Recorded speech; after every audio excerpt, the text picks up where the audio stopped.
ดีพี่น้องFCลาวไทยหมดสุขุสุคนไล่เมื่อเขาคอกคนพี่น้องบริเที่ยงแหละไล่เขาเมื่อข้างคอกไว้ตอนเที่ยงตอนบ่ายกับปล่อยคือเก่าพี่น้อง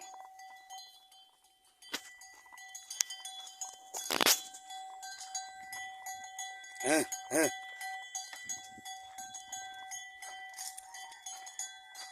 เฮ้เฮ้เฮ้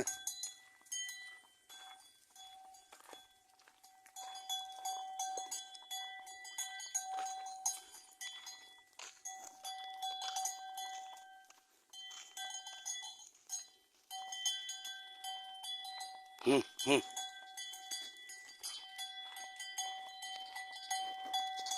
เฮ้เฮ้เฮ้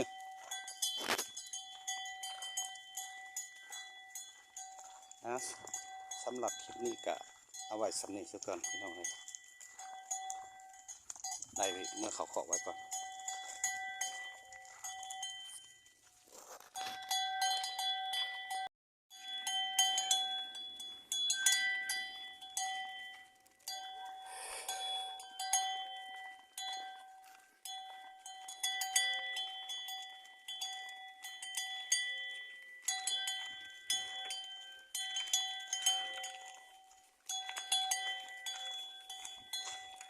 นี่ไปใช้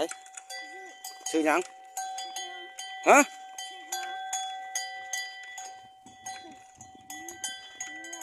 ไปนะแม่ขี่ผ่านมันนะแม่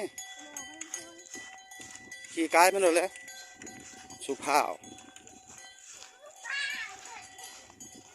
โยโยโยโย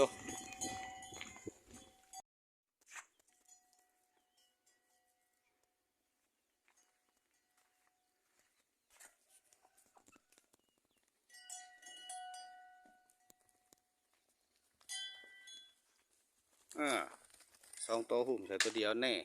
วัสวาเนี่ยมักส้นแต่หมูอะไร